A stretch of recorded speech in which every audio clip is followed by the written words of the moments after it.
sido clave en esta enfermedad para los éxitos terapéuticos y la idea es comentarles cómo ya esto está aterrizando en la clínica diaria. Esto es la relevancia epidemiológica del GIST. Este módulo se llama de tumores poco frecuentes, pero yo creo que el título se lo tenemos que cambiar porque definitivamente ni los GIST ni los tumores neuroendocrinos son patologías que van a seguir siendo raras porque ambos aumentan en incidencia y en prevalencia en todos los registros que se han hecho en el mundo. Y este es el caso de GIST, por ejemplo, este es un registro nacional de Taiwán, donde claramente se ve un incremento permanente en el transcurso del tiempo bastante significativo. En Chile también hay esfuerzos de registro, yo sé que también en Latinoamérica, fundamentalmente con el apoyo de fundaciones internacionales, así que espero que en los próximos años ya tengamos data nacional. Los que más se han incrementado son los de estómago e intestino delgado. Como base, las mutaciones en GIST son muy relevantes para definir las terapias, pero para la predisposición también ya hay síndromes genéticos que predisponen a tener GIST y los 4 clásicos son el GIST familiar, que habitualmente da cuenta de los GIST pediátricos, el síndrome de triada de Carney, que fundamentalmente se debe a mutaciones de succinato deshidrogenasa B, el síndrome de Carney-Stratakis, que son otras mutaciones del complejo de la succinato deshidrogenasa, y la neurofibromatosis tipo 1. Si bien todos estos cuadros son muy raros, en la práctica clínica uno se encuentra con ellos, especialmente con la neurofibromatosis tipo 1. Las mutaciones primarias en GIST están graficadas acá, son ampliamente conocidas, pero solo para recordar, las más frecuentes son en el gen KIT y aquí están los porcentajes. El 67% de los casos ocurre en el exón 11 de KIT, el 10% en el exón 9, un 1% entre el exón 13 y 17 y la mayoría de las técnicas de secuenciación busca estos 4 exones para el gen KIT. Y las otras son las mutaciones del receptor alfa del factor de crecimiento derivado de plaquetas, fundamentalmente el exón 18, un 7%, el exón 12, un 2,5% y el exón 14, menos del 1%. También son los 3 exones que se secuencian cuando uno hace la búsqueda de mutaciones de GIST. Cuando un GIST se reseca, en general tiene alta potencialidad de cura, la sobrevida a 20 años es casi un 57%, es decir, el pronóstico es muy bueno de los pacientes, pero a pesar de ser una enfermedad de buen pronóstico, tiene su tasa de recurrencia. Cuando los tumores se resecan, el perfil mutacional mostrado en el estudio de Joensuu el año 2012 es este y se parece bastante al setting metastásico, con predominancia del exón 11 y el exón 9 de KIT, y los otros en menor proporción, y dentro del receptor alfa, que así le voy a decir para no repetir todas las veces ese largo nombre, es del exón 18, igual que en el setting metastásico. ¿Cuál es la relevancia del estudio mutacional en pacientes resecados o curados o con tratamiento potencialmente curativo? En verdad no lo sabemos del todo, pero lo que sí sabemos es que de los pacientes resecados, el riesgo de recurrencia también depende del tipo de mutaciones que tiene. Si ustedes se fijan, en la curva de la izquierda, la curva de sobrevida libre de recurrencia es más alta para los que tienen mutaciones del receptor alfa y para los que tienen wild type, es decir, que no tienen mutaciones ni en KIT ni en el receptor alfa.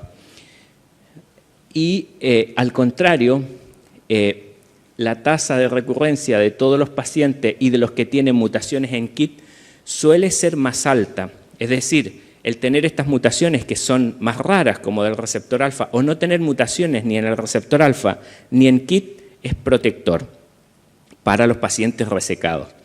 Y si ustedes se fijan, dentro del exón 11, las duplicaciones y las sustituciones tienen menor tasa de recurrencia que las de lesiones e inserciones. A partir de este estudio se llegó a la conclusión de que hay mutaciones que son favorables. Entonces, sabemos que algunas mutaciones pueden tener más riesgo de recurrencia. El cómo insertamos esto en definir si el paciente requiere o no tratamiento adyuvante es algo que todavía no sabemos porque se requieren estudios específicos. ¿Y cómo vamos a insertar esto en las guías para definir el riesgo de recurrencia y por lo tanto la posibilidad de adyuvancia? Todavía no lo sabemos, pero es algo que hay que tener presente. En el setting metastásico ya sabemos que imatinib es el estándar en primera línea ya desde el año 2002. La respuesta en algunas situaciones, especialmente cuando hay mutación del exón 11, suelen ser espectaculares y ya llevamos mucho tiempo de evolución con esto. Este fue el primer caso que se reportó en Chile, tratado exitosamente y ya llevaba como 5 años de tratamiento con imatinib. Y el problema que sí tenemos es que los pacientes pueden o no responder a imatinib o pueden responder inicialmente y después progresar. Y ahí están los dos conceptos de resistencia primaria, cuando la progresión de enfermedad se produce antes de los 6 meses de tratamiento con imatinib. Esto representa el 14% de los pacientes. Y la resistencia secundaria, aquella que tras un beneficio con imatinib, los pacientes progresan. Generalmente en la práctica clínica esto sucede a los 2 años. Y más o menos el 40% de los pacientes tratados con imatinib puede tener este fenómeno. Por lo tanto, es algo con el que tenemos que enfrentarnos cotidianamente cuando vemos pacientes con GIST. La resistencia primaria se explica fundamentalmente por mutaciones del exón 17, del gen KIT, y del exón 18, del receptor alfa del factor de crecimiento derivados de plaqueta. Esos son los dos exones que más frecuentemente producen resistencia primaria al imatinib. En teoría, estos pacientes, si tienen mutaciones, no deberían partir tratamiento con imatinib. Pero cuando uno analiza más en detalle la mutación específica, dentro del exón 17, algunas son sensibles y otras son resistentes. Así que hay que tener mucho cuidado, porque cuando uno obtiene el resultado de la mutación, hay que verificar si cae en el primero o en el segundo grupo. Y en el exón 18 también sucede lo mismo, pero lamentablemente la mayoría de las mutaciones, el 60% de los casos, es en el locus 842, que suele ser resistente a imatinib. Entonces, más o menos 10 a 15% de los pacientes presentan resistencia primaria y las resistencias secundarias, como les decía, empiezan a aparecer más o menos al segundo año. Y resumiendo, la resistencia primaria puede ser porque no tiene mutaciones, es decir, es un tumor wild type para KIT y receptor alfa, o por el exón 18, o por mutaciones en el exón 9 de KIT, que ya les voy a explicar que ya para nosotros eso no es tan importante porque hemos asumido que requiere una dosis diferente de imatinib. Y la resistencia secundaria es la que se desarrolla en el transcurso del tratamiento y esta es más frecuente en pacientes que tienen mutaciones del exón 11. Cuando uno mira los estudios clínicos de imatinib en GIST metastásico, se da cuenta de que la tasa de respuesta varía de acuerdo al exón, ¿no es cierto? Esto es algo que ya todos sabemos, la tasa de respuesta es cerca del 80% cuando hay mutaciones del exón 11, pero baja entre el 25 al 40% cuando hay mutaciones del exón 9. Entonces, de esto surge la idea de estudios clínicos específicos en mutaciones del exón 9. Y al contrario de la respuesta, la enfermedad progresiva suele ser más alta en el exón 9 o cuando no hay mutaciones de ninguno de los dos genes. Me refiero a los wild type. Entonces, esto es así, las curvas de sobrevida libre de evento de los pacientes con exón 11 suelen ser mejores que con el exón 9 cuando son tratados con imatinib 400 miligramos al día. Y lo que explica esta curva de sobrevida es el beneficio que tienen los pacientes con mutaciones de KIT exon 9 con 800 miligramos de imatinib. Si ustedes se fijan, estos son los pacientes que no tienen mutaciones del exon 9 con 400 y 800 miligramos, la curva de sobrevida es muy similar. En cambio, cuando son del exon 9, claramente tienen mejor sobrevida con 800 miligramos de imatinib. Entonces, las mutaciones del exon 9 de KIT requieren de entrada 800 miligramos de imatinib diario. Las mutaciones de resistencia secundaria se producen fundamentalmente por una nueva mutación, ¿ya? Porque también podría ser por amplificación de las mismas mutaciones previas o por pérdida de la expresión de KIT, pero en la mayoría de los casos, casi el 80%, son por nuevas mutaciones que se desarrollan en el transcurso del tratamiento. Lamentablemente, estas mutaciones secundarias suelen ser muy heterogéneas en los sitios de metástasis, de tal manera que muchas veces no se justifica tomar una nueva biopsia en los pacientes para direccionar el tratamiento, porque en una metástasis podría tener una mutación y en otra metástasis otra, lo cual es diferente cuando uno toma al diagnóstico los tumores primarios. Esa suele ser bastante predictora de la evolución de los pacientes. Y como les comentaba, la resistencia secundaria dentro del gen KIT fundamentalmente se ve en el exón 13, en el exón 14 y en el exón 17. En segunda línea, ¿cuál es la relevancia de las mutaciones? Ya sabemos que el estándar de tratamiento en segunda línea, aquellos pacientes que progresan con imatinib, es sunitinib, y claramente se ve beneficio de sobrevida en aquellos pacientes tratados con sunitinib versus placebo.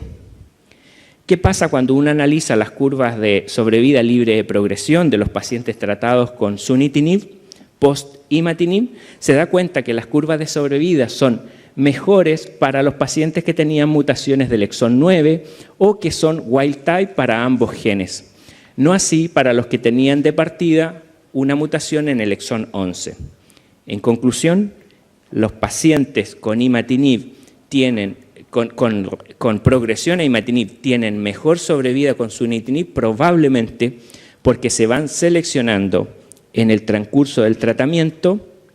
Los que progresan fundamentalmente van a tener exón 9 o wild type porque no van a responder a las dosis habituales de imatinib, pero sí en segunda línea pueden responder mejor con sunitinib. Si ustedes se fijan, la tasa de respuesta para mutaciones del exón 9 es casi el 40% en segunda línea con sunitinib. Para los wild type, el beneficio clínico puede ser de un 55%, lo del exón 9 llega al 80%, y un 56% para aquellos que tenían mutaciones secundarias en el exón 13 o 14 del gen KIT. Entonces, sunitinib sirve porque va seleccionando a aquellos que de entrada no iban a responder a imatinib y porque es capaz de inhibir a aquellos pacientes que desarrollan mutaciones secundarias. En tercera línea está aprobado el regorafenib por el estudio que se publicó en Lancet el año 2013 y también las mutaciones nos pueden ayudar a entender por qué se dieron estos resultados en este estudio clínico. Si ustedes se fijan, estas son las curvas de sobrevida de pacientes tratados con imatinib y que no tenían mutaciones secundarias del gen KIT. Si ustedes se fijan, los pacientes tratados con regorafenib versus placebo tenían mejor sobrevida, no tenían mutaciones secundarias de imatinib y las curvas de pacientes con mutaciones secundarias también sucedía lo mismo. Las curvas de sobrevida con regorafenib eran mejor que con placebo, tanto para los que tenían mutaciones primarias mutaciones secundarias y aquellos que no las tenían.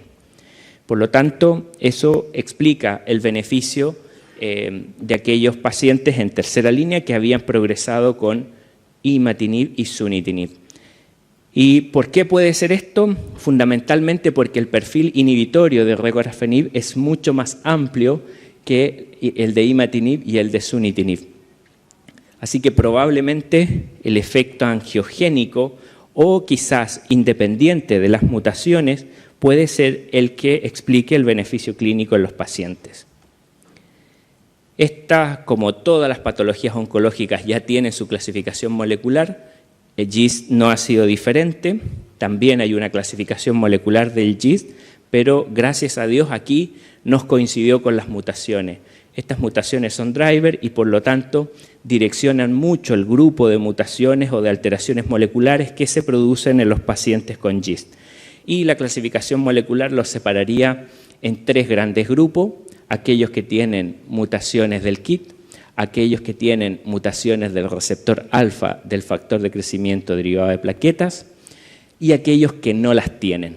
Y los que no tienen estas mutaciones suelen tener otras alteraciones genéticas, fundamentalmente mutaciones del BRAF, la misma que hemos visto en cáncer de colon y en melanoma, mutaciones del complejo succinato deshidrogenasa, ya sea A, B, C o D, como lo habíamos visto en los síndromes de predisposición genética, las típicas mutaciones de los GIST pediátricos, las mutaciones conocidas en otras patologías gastrointestinales como HRAS y NRAS, y de neurofibromatosis tipo 1, como había mencionado, de síndromes de predisposición. Entonces, los targets terapéuticos en los pacientes wild type son diferentes y probablemente van más de la mano con lo que hacemos en otras patologías oncológicas.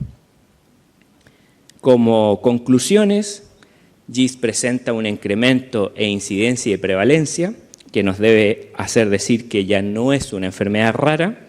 El estudio mutacional nos puede ayudar a determinar el riesgo de recurrencia posterior a la cirugía curativa, pero se requiere más estudio para ver el exacto rol que tienen las mutaciones adicional a los factores de riesgo clínicos. En primera línea nos ayuda a determinar la dosis de imatinib y la posibilidad de respuesta al tratamiento. En segunda y tercera línea nos ayudan a entender por qué los estudios fueron beneficiosos y a predecir la evolución del paciente. Y los casos de wild type requieren tratamientos que son diferentes a los estándares que conocemos actualmente. Muchas gracias.